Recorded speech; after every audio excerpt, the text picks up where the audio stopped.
चलिए भैया स्टार्ट करते हैं अपने वीडियो को। ये है प्रोबेबिलिटी पार्ट 2।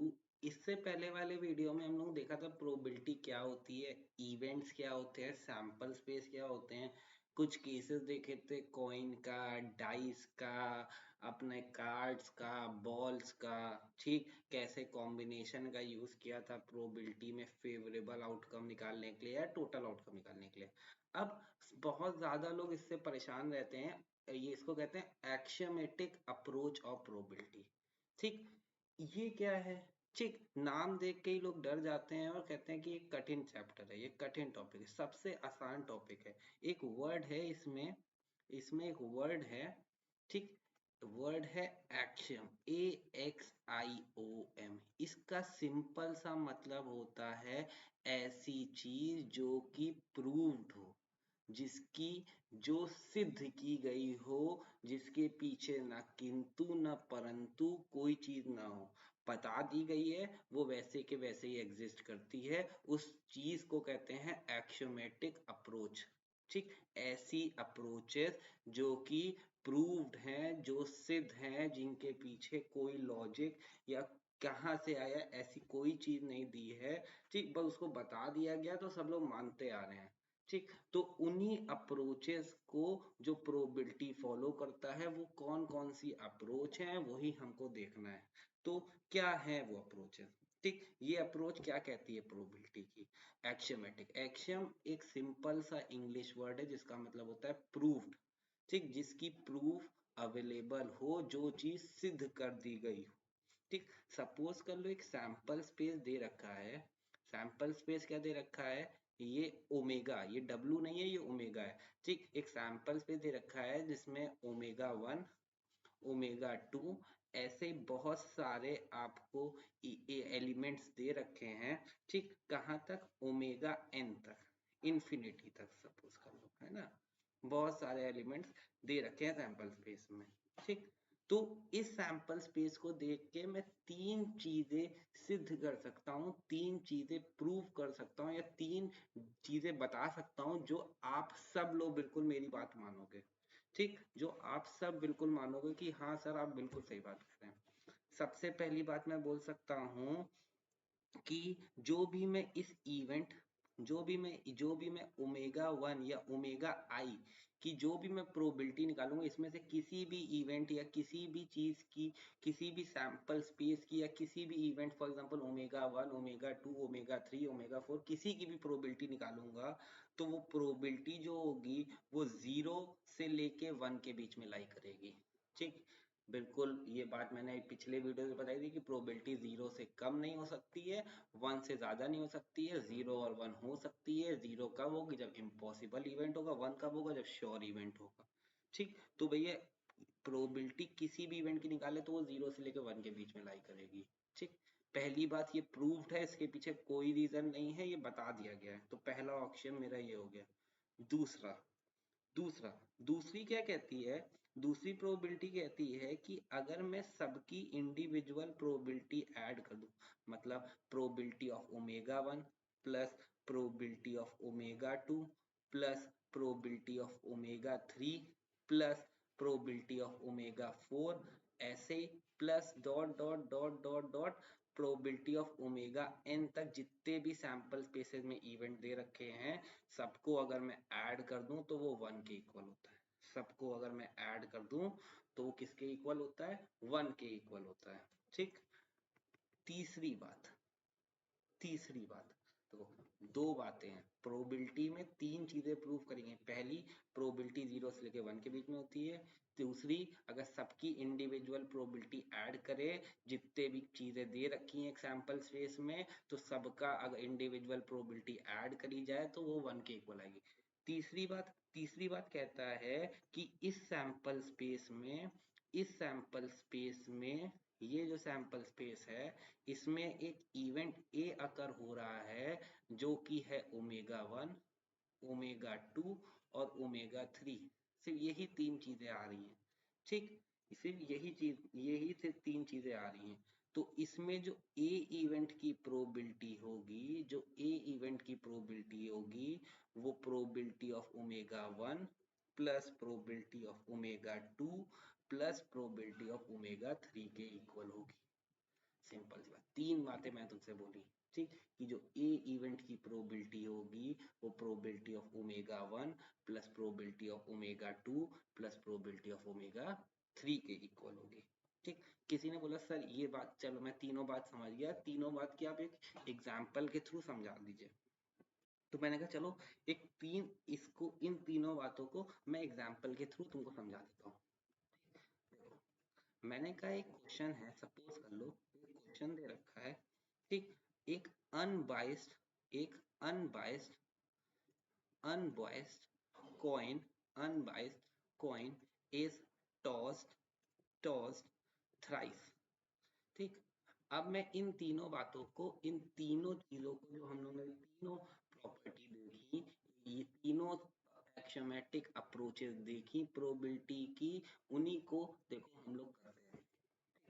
क्या है, पहले पहले बात तो लोग सैंपल स्पेस बना देते हैं। अगर एक कॉइन को तीन बार उछाला गया है, क्या क्या बनेंगी, हेड हेड हेड, दूसरा बनेगा हेड हेड टेल, तीसरा बनेगा हेड टेल हेड, चौथा बनेगा टेल हेड हेड, ठीक, पांचवा बनेगा टेल हेड टेल, छठा बनेगा टेल टेल हेड, सातवां बनेगा सातवां बनेगा हेड टेल टेल, आठवां बनेगा टेल टेल टेल। ठीक, ये 8 बनेंगे।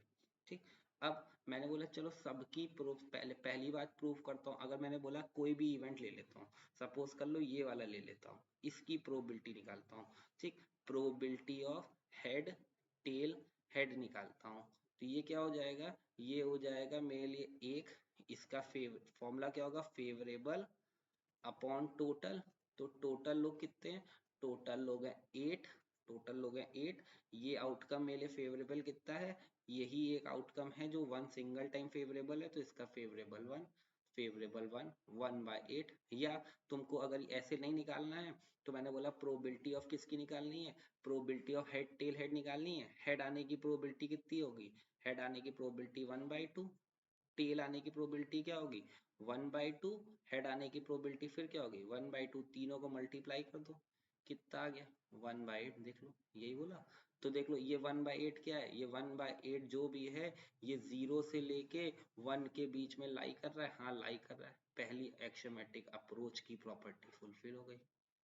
दूसरी प्रॉपर्टी कहती है कि अगर मैं इन सब का इंडिविजुअल निकालूं तो जो इसका, इस हेड आने की प्रोबेबिलिटी क्या होगी, इस हेड आने की प्रोबेबिलिटी क्या होगी 1/8, इसकी भी 1/8, इसकी भी 1/8, इसकी 1/8, इस सबकी 1/8।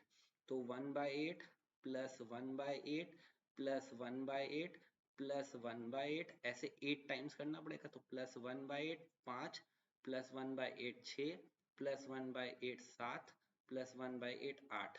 ठीक, एलसीएम लिया 8, एलसीएम ले लिया, मेरा कितना हो गया, एलसीएम लेने के बाद मेरा आ गया 8, चाहिए मेरा पेन, एलसीएम लेने के बाद मेरा आ गया 8। अब 1 को 8 टाइम्स ऐड करो तो कितना आएगा 8, 8/8 1। तो देख लो अगर मैं सबकी इंडिविजुअल प्रोबेबिलिटी ऐड करता हूँ जितने इवेंट्स हैं सैंपल स्पेस में, तो उसकी प्रोबेबिलिटी कितनी आती है 1 आती है। और यही देखिए, यही मैंने आपको बताया भी था, यही चीज मैंने आपको बताई भी है कि अगर सबकी इंडिविजुअल प्रोबेबिलिटी जितने भी इवेंट्स हैं सैंपल स्पेस में ऐड की जाए तो 1 की इक्वल होती है।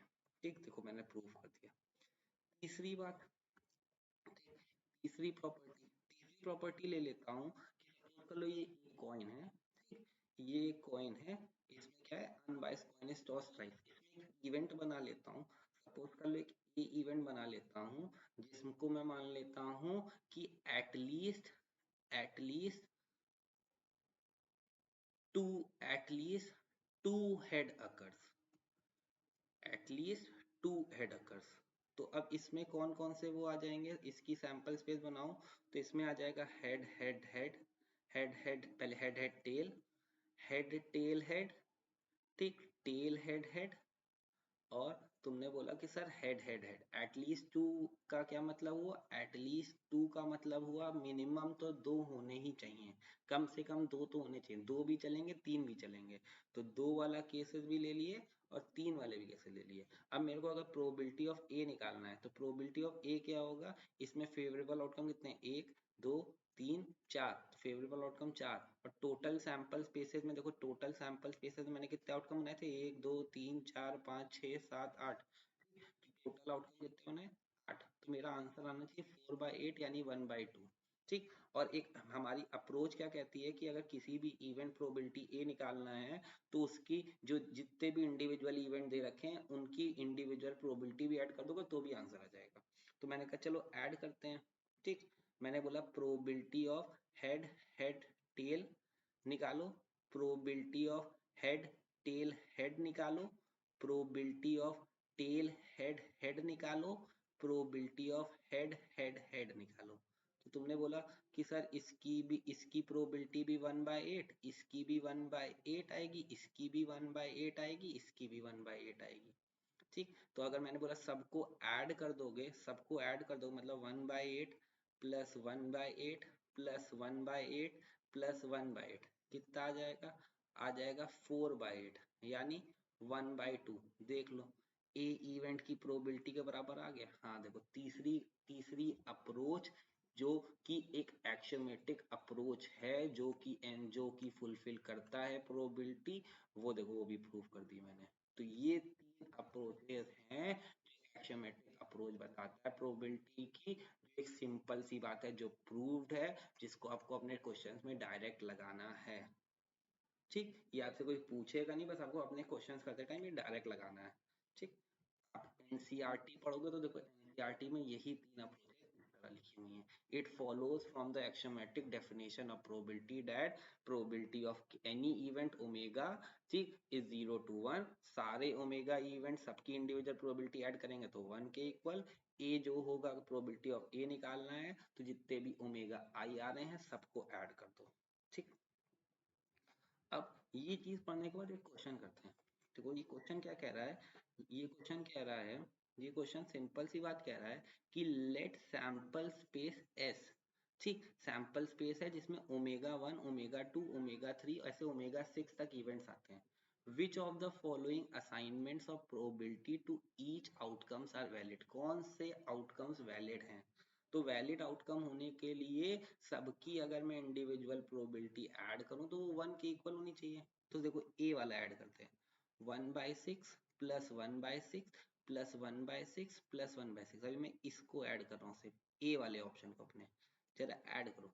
नीचे एलसीएम आ गया 6, 1 plus 1 plus 1 plus 1 plus 1 plus 1, 6/6 यानी 1। ठीक। देखो टोटल प्रोबेबिलिटी का सम 1 आ गया। सबकी इंडिविजुअल प्रोबेबिलिटी भी तुम देखोगे तो वो 0 से लेके 1 के बीच में ला रही है, तो हाँ ये मेरी कंडीशन को सेटिस्फाई कर रहा है, तो ए तो आंसर है। बी चेक करते हैं। बी में भैया 1 प्लस 0 प्लस 0 प्लस 0 प्लस 0 सबको ऐड करोगे तो 1 आंसर आ जाएगा। तो हाँ ये भी मेरे को 1 दे रहा है और सबकी इंडिविजुअल प्रोबेबिलिटी भी 0 और 1 के बीच में लाई कर रही है, तो हाँ ये भी आंसर सही है। ठीक। तीसरा देखते हैं, ये इंडिविजुअल प्रोबेबिलिटी सही है, ये भी सही है, ये भी सही है, ये भी सही है, पर यहाँ देख लो इंडिविजुअल प्रोबेबिलिटी नेगेटिव है, ये भी नेगेटिव है। प्रोबेबिलिटी कभी नेगेटिव नहीं हो सकती, प्रोबेबिलिटी हमेशा 0 से लेके 1 के बीच में लाई करती है, तो ये वाला तो मेरा आंसर नहीं हो सकता है, तो ये कट गया। ठीक। सी नहीं है। ठीक। ये वैलिड नहीं है, नॉट वैलिड। डी पे आते हैं, ऐड करो। ऐड करोगे इसको, सबको ऐड करोगे तो एलसीएम आ जाएगा 12। ठीक। 12 वाले ऐसे कैसे, मतलब 1 प्लस 1। ठीक। ये 6 2 ज़ा 12, तो यहाँ पे +2 +2 +2, और यहाँ पे 2 6 ज़ा 12, तो 6 3 ज़ा 18, 18 +2 20 22 24 25 26, कितना आ गया 26/12, लगभग 2 पॉइंट समथिंग आ गया, जो कि मेरी 1 से ज्यादा है, तो ये भी मेरा आंसर नहीं है, नॉट वैलिड। इसको ऐड करो पॉइंट्स वालों को। ठीक। 0.1 0.2 0.3 0.4 0.5, और तुम इसको ना भी देखते तो भी, ना भी ऐड करते तो भी तुम देख सकते 3/2, सर प्रोबेबिलिटी 1.5 समथिंग आएगी, प्रोबेबिलिटी ज्यादा तो हो ही नहीं सकती है, तो भी नहीं होता। तो इधर तो ये तो ऐसे भी ऐड कर ना भी करते तो भी हो जाता। अब इधर देखो 0.1 प्लस 0.2 0.3 0.3 0.3 0.6 0.6 प्लस 4, ये हो गया 1 1.5, और ये 2.1 चला गया, तो ये भी मेरा भैया 1 से ज्यादा चला गया, तो ये भी नहीं। सिर्फ इसका A and B are valid. क्यों वैलिड है? क्योंकि इसकी इंडिविजुअल प्रोबेबिलिटी देखे तो 0 से लेके 1 में है, और सबका सम करे तो इस सबका सम 1 आ रहा है। ठीक, इजी है, कोई दिक्कत नहीं, ऐसे ही क्वेश्चन आते हैं। नेक्स्ट, इक्वली लाइकली इवेंट्स कौन से होते हैं? इक्वल, मैंने तुमको बता दी, इक्वली लाइकली इवेंट्स वो इवेंट्स होते हैं जहाँ पे इंडिविजुअल प्रोबेबिलिटी किसके इक्वल होती है, वो जहाँ पे सबकी probability of A equal to probability of B होगी। अब सपोज कर लो, मैंने कहा आपके एनसीईआरटी में दे रखा है कि एक सैंपल स्पेस है जहाँ पे इवेंट है ओमेगा 1 ओमेगा 2 ऐसे ओमेगा एन तक। ठीक, तो क्या मैंने बोल दिया कि जितने भी इवेंट्स हैं सबकी इंडिविजुअल प्रोबेबिलिटी मैं पी मान लेता हूँ। क्या मान लेता हूँ? कि सपोज कर लो जो प्रोबेबिलिटी ऑफ ओमेगा 1 है वो मैं P मान लेता हूँ, प्रोबेबिलिटी ऑफ ओमेगा 2 है वो भी P मान लेता हूँ, सबकी प्रोबेबिलिटी में P मान लेता हूँ। क्यों? क्योंकि मैंने क्या सपोज कर लिया कि सबके इक्वली लाइकली चांसेस हैं अकर करने के। इक्वली लाइकली चांसेस है मतलब कि जो प्रोबेबिलिटी इसकी होगी वही प्रोबेबिलिटी इसकी होगी। तो अब मैंने बोला अगर मैं P plus P plus P ऐसे n टाइम्स करूं तो ये किसके इक्वल होगा? 1 के इक्वल होना चाहिए, क्योंकि सबकी प्रोबेबिलिटी 1 के इक्वल होगी। तो अगर मैं P को n टाइम्स करूं तो मेरा NP आ जाएगा। P को n टाइम्स, अगर मैं P को P plus P plus P plus P plus P ऐसे में 4 बार करूं तो तुम क्या बोलोगे? सर 4P आ गया। 4 बार किया तो 4P किया आ गया। तो अगर मैंने P को n टाइम्स किया, जो कि n तक दे रखा है, n टाइम्स किया तो मेरा कितना आ गया? NP आ गया, जो कि 1 के इक्वल है। तो P किसके इक्वल आ गया? 1/n के इक्वल आ गया। तो बस सिंपल सी बात है, अगर इवेंट्स इक्वली लाइकली इवेंट्स होंगे तो उसकी प्रोबेबिलिटी किसके इक्वल होती है? 1/n के इक्वल होती है। किसके इक्वल होती है? 1/n, जहाँ पे n दिखाता है नंबर ऑफ ठीक, number of objects in sample space. जैसे मैंने कहा एक एग्जांपल समझाते हैं। मैंने कहा सपोज कर लो a dice is rolled, a dice is rolled, एक डाइस को रोल किया गया। ठीक, तो इस जब डाइस को रोल किया गया तो एक ए इवेंट आया, उसकी इंडिविजुअल की प्रोबेबिलिटी आई 1 2 3 4 5 और 6। ठीक, इसमें इवेंट्स क्या हैं? सबके इक्वली लाइकली चांसेस हैं अकर होने के। तो मैंने बोलूं प्रोबेबिलिटी ऑफ 1 क्या होगी? प्रोबेबिलिटी ऑफ 1 होगी 1/n के इक्वल, जहां पे n डिपेंड करता है किस पे? नंबर ऑफ चीजें कितनी हो रही सैंपल्स में, तो कितनी है? 6। तो इसकी देखो प्रोबेबिलिटी ऑफ 1 क्या है? 1/6। और अगर तुम फॉर्मूले से निकालो तो भी वही आएगा, फेवरेबल अपॉन टोटल। तो फेवरेबल कितने हैं? एक फेवरेबल सिर्फ एक ही है, 1 आना, और टोटल कितने हैं? 6। तो फॉर्मूले से निकालो चाहे वैसे निकालो, बात ही है। ठीक, तो वही इक्वली लाइकली कहता है, फालतू की बात है, आप चाहो तो पढ़ो चाहो तो इग्नोर कर दो। मैं आपके एनसीईआरटी में दिया है तो मैंने सिर्फ एक टॉपिक आपको बता दिया है, कोई दिक्कत नहीं। अगर आपको कोई एक सिंपल शब्द में बोले कि इवेंट्स इक्वली लाइकली इवेंट्स हैं तो बताओ किसी सब इवेंट्स की प्रोबेबिलिटी क्या होगी? तो सब इवेंट्स की प्रोबेबिलिटी 1/n के इक्वल होती है, जहाँ पे n डिनोट करता है number of things in sample space. अगर 6 है तो 1/6, सबकी प्रोबेबिलिटी 1/6। 10 है तो सबकी इंडिविजुअल प्रोबेबिलिटी 1/10। अब एक क्वेश्चन करते हैं, जितनी बात पढ़ी उन पे क्वेश्चन करते हैं। A committee of 2 person is to be selected. 2 लोगों की कमिटी बनानी है। मेरे पास क्या क्या लोग हैं? 2 मेन हैं और 2 वुमेन हैं। ठीक, 2 लोगों की कमिटी बनानी है। ठीक, what is the probability that a part no man, committee में नो मैन होना चाहिए, मतलब 2 लोग चुने, कोई भी मैन नहीं होना चाहिए। तो मैन नहीं होना चाहिए तो दोनों क्या होनी चाहिए? वुमेन होनी चाहिए। तो मैंने बोला मेरे पास लोग कितने हैं? अगर मैंने बोला फॉर्मूला क्या होगा? Favourable upon total. फेवरेबल लोग क्या है? फेवरेबल लोग हैं वुमेन आना। फेवरेबल लोग क्या है? वुमेन आना। टोटल लोग, टोटल वैसे ही, तो मेरे फेवरेबल क्या है? वुमेन आना। वो कैसे निकलेगा? वो निकलेगा, मेरे पास वुमेन कितनी है? 2। वुमेन कितनी है? 2, और 2 की दोनों आ जाएंगी तो 2C2 करके मैंने सिलेक्ट कर लिया। अपॉन टोटल लोग कितने हैं? 4, उसमें से 2 चाहिए। 2 मैन 2 वुमेन, तो टोटल लोग कितने हो गए? 4, उसमें से 2 चाहिए तो अपॉन 4C2। सॉल्व किया, 2C2 1 होता है, मैंने आपको बताया NCN हमेशा 1 होता है, तो 2c2 1 अपॉन 4c2 सॉल्व करोगे तो 4 factorial upon 2 factorial into 2 factorial. 4 factorial 24 divided by 2 यानी 12 6, तो यहाँ पे कितना आ गया 1/6। ठीक, 1/6, कोई दिक्कत। पहले वाले का पार्ट का आंसर आ गया 1/6। सॉल्व कर लिया, सॉल्व कर लोगे तो 1/6। दूसरा पार्ट क्या कहता है, वन मैन होना चाहिए। ठीक, एक मैन तो होना ही चाहिए, तो एक मैन होगा तो दूसरी वुमेन होगी, एक ही मैन चाहिए, तो मैंने बोला वन मैन के लिए मेरे लिए फेवरेबल आउटकम क्या होगा, वन मैन वन वुमेन। अब वन मैन कैसे सिलेक्ट होंगे, मैन कितने हैं 2, तो 2c1 करके मैंने मैन सिलेक्ट कर लिया। वुमेन कैसे होंगी 2c1, 2 वुमेन उसमें से एक, upon upon 4c2 upon 4c2।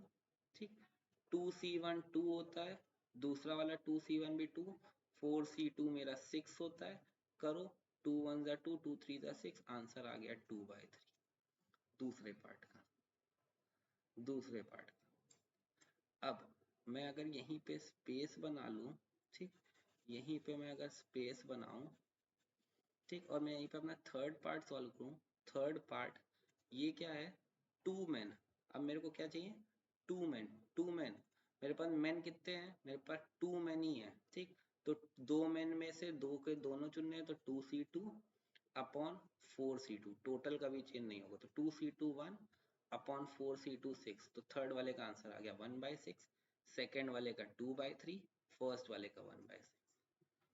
कोई दिक्कत नहीं, और मैंने हमेशा बताया सिलेक्शन करना हो 4 लोग 5 लोग किसी में भी करना है तो हमेशा कॉम्बिनेशन लगता है, प्रोबेबिलिटी सिर्फ कॉम्बिनेशन को फॉलो करता है। मन में बिल्कुल कंफ्यूजन मत रखना कि सर पी भी तो लग सकता है, पी नहीं लग सकता है, प्रोबेबिलिटी कभी पी को फॉलो नहीं करती है।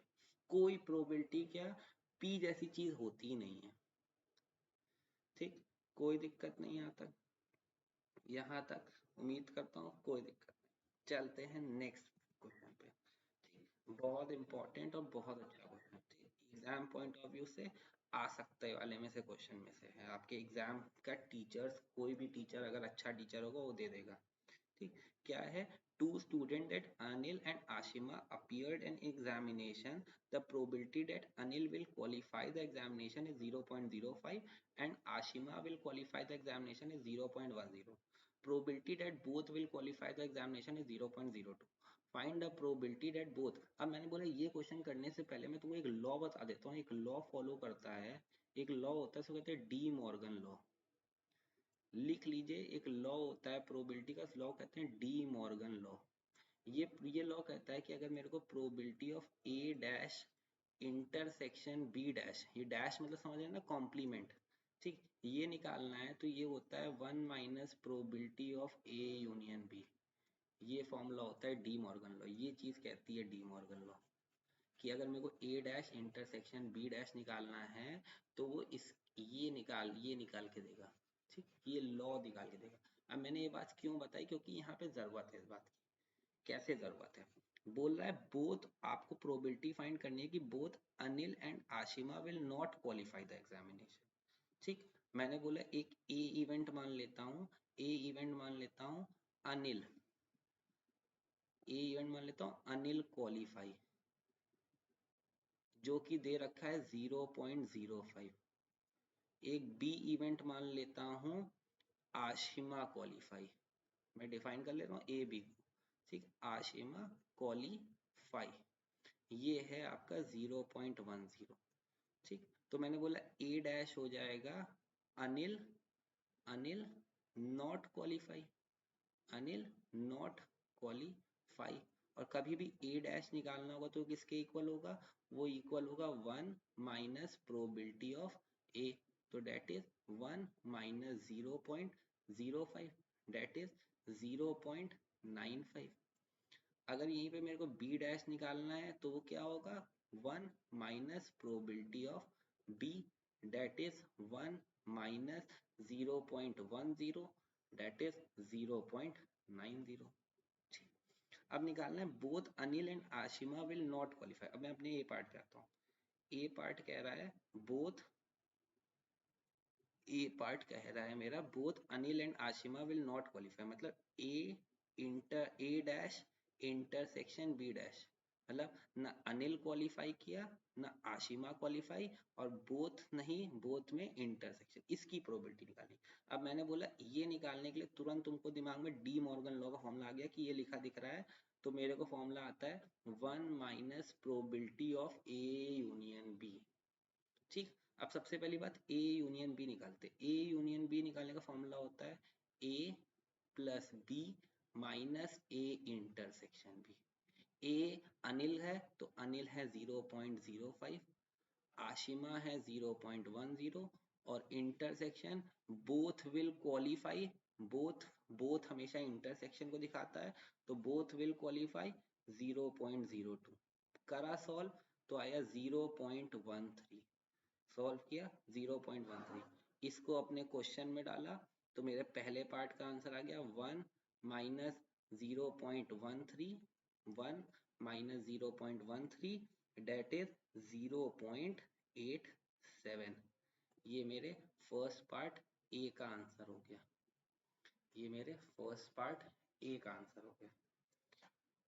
कोई दिक्कत, कोई दिक्कत। अब बढ़ते हैं अपने बी पार्ट पे। बी पार्ट के लिए मेरे पास जितनी जगह है इसमें हो जाना चाहिए। ठीक, देखो मैं बी पार्ट करता हूँ। बी पार्ट के लिए मैं थोड़ी सी छोटी सी जगह में कर दूंगा। देखो इतनी जगह है, यहाँ पे मैं बी पार्ट करता हूँ। बी पार्ट बोल रही है at least one of them will not qualify the examination. At least one का मतलब क्या हुआ कि कोई एक, एटलीस्ट वन मतलब कोई एक। तो मैंने बोला अगर मेरे को एटलीस्ट वन निकालना है तो मैं टोटल में से बोथ की कंडीशन माइनस कर दूं, टोटल में से बोथ की कंडीशन माइनस कर दूं। एटलीस्ट वन का मतलब क्या हुआ, एटलीस्ट वन का यही तो मतलब हुआ, एटलीस्ट वन का यही तो मतलब हुआ कि एक भी कर सकता है, दो भी कर सकता है। ठीक, at least one of them will not qualify the examination. तो मैंने टोटल में से वो कंडीशन माइनस कर दी जिसमें बोथ के बोथ क्वालिफाई कर जाते हैं, वो वाला केस नहीं आना है। At least one of them will qualify, will not qualify का मतलब क्या हुआ, एक क्वालिफाई कर जाएगा चलेगा, ठीक, कोई क्वालिफाई नहीं करेगा तो भी चलेगा, लेकिन अगर दोनों क्वालिफाई कर जाएंगे तो वो नहीं चलेगा, तो वो वाला केस हटा दो। तो टोटल प्रोबेबिलिटी 1 होती है, उसमें से बोथ क्वालिफाई कर जाए तो 0.02, वो वाला केस हटा दिया, वो वाला केस हटा दिया, तो कितना बचा मेरे पास, बचा 0.98। ये वो प्रोबेबिलिटी हो गई जहां पे एटलीस्ट एक ना एक तो ना क्वालिफाई कर रहा हो, एक ना एक ना क्वालिफाई कर रहा हो। ठीक, उम्मीद करता हूँ पहले दो पार्ट्स में कोई दिक्कत नहीं। ठीक, अब तीसरा part, only one of them will qualify the examination. मैंने कहा अगर मैं यहाँ से थोड़ी स्पेस बना लूँ, ठीक, अब तुमको लिखना है only one of them will qualify the examination. मैं ये चीज पूरी हटा दे रहा हूँ। ठीक, अब मैं आपसे बोल रहा हूँ, थर्ड पार्ट आपसे बोल रहा है, थर्ड पार्ट को मैं कर देता हूँ आपके पिंक से। ठीक, only one of them will qualify the examination, वो कोई एक ही क्वालिफाई करना चाहिए। ठीक, अब कोई एक, ओनली वन निकालने के लिए, ओनली वन निकालने के लिए मैंने बोला कि ओनली वन निकालना है तुमको। ए यूनियन बी हम लोग ने अभी निकाला है, ए यूनियन बी हम लोग ने 0.13 निकाला है। अगर मैं तुम ध्यान से देखो ए यूनियन बी किसके इक्वल होगा, ए यूनियन बी में आ रहा होगा कि अनिल क्वालिफाई कर जाए, पर सॉरी, ए यूनियन बी में देखो क्या क्या आ रहा होगा, ए यूनियन बी का मतलब क्या है, ए को बी क्वालिफाई, बी भी क्वालिफाई। ठीक, तो इसके अंदर क्या आ रहा होगा कि अनिल क्वालिफाई कर जाए पर आशिमा ना कर पाए, मतलब बी पे डैश। ठीक, ए यूनियन बी में वो भी आ रहा होगा कि अनिल क्वालिफाई ना करे पर आशिमा कर जाए। ए यूनियन बी में ये भी आ रहा होगा कि अनिल और आशिमा दोनों क्वालिफाई कर जाए। ठीक, अनिल और आशिमा दोनों क्वालिफाई कर जाए, और ओनली वन को ये दोनों केस दिखाते हैं, ओनली वन को ये दोनों केस दिखा रहे हैं। इसमें सिर्फ अनिल क्वालिफाई कर रहा है, आशिमा नहीं कर रही है। बी डैश का मतलब क्या है, इसमें अनिल कर रहा है, इसमें अनिल नहीं कर रहा है, आशिमा कर रही है। तो ए यूनियन बी हम लोगों ने निकाला है 0.13, is equal to A B dash plus A dash B, और हम लोग ने ए बी या हम लोग को क्वेश्चन दे रखा है 0.02, दोनों क्वालिफाई कर जाए तो इसको इधर भेज के माइनस कर दो, तो मेरा ओनली वन का केस क्या आ जाएगा, ओनली वन का मेरा आंसर आ गया 0.11, ओनली वन का मेरा आंसर आ गया 0.11। इम्पॉर्टेंट क्वेश्चन है, दो बार जब तक देखोगे नहीं तब तक समझ नहीं आएगा। एक अगर कम समझ में आया तो एक बार वीडियो को फिर से रिवाइंड करके, जब 2 से 3 बार इसी क्वेश्चन को रिवाइंड करके बार बार देखोगे एनालाइज करोगे तो समझ में आएगा। 2 क्वेश्चन से मैंने तुमको चीजें समझाने की कोशिश करी हैं, ये दोनों एग्जाम्पल।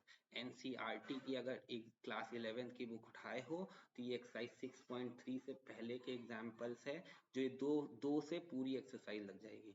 अब तुम्हारा काम क्या है, इन 2 एग्जाम्पल को समझ गए हो तो अब एक्सरसाइज लगा के देखिएगा, आप चाहे 11th पढ़ रहे हैं चाहे ICAI का मॉड्यूल पढ़ रहे हैं, ठीक, ऑलमोस्ट बहुत सारे क्वेश्चन हो जाएंगे।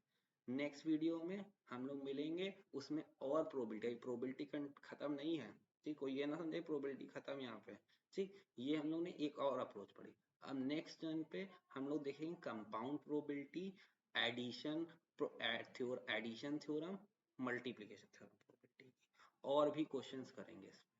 तब तक के लिए आपका काम है कि बेसिक अच्छे से कर लो प्रोबेबिलिटी का, और ये अप्रोच देख लो प्रोबेबिलिटी की, ठीक। मिलते हैं आप लोग से नेक्स्ट वीडियो में, तब तक के लिए अच्छे से प्रोबेबिलिटी को प्रिपेयर कर लें जितना पड़ा है, ठीक। वीडियो पसंद आया हो तो लाइक कर दीजिए अगर मन करे तो। ओके, मिलते हैं आपसे नेक्स्ट वीडियो में।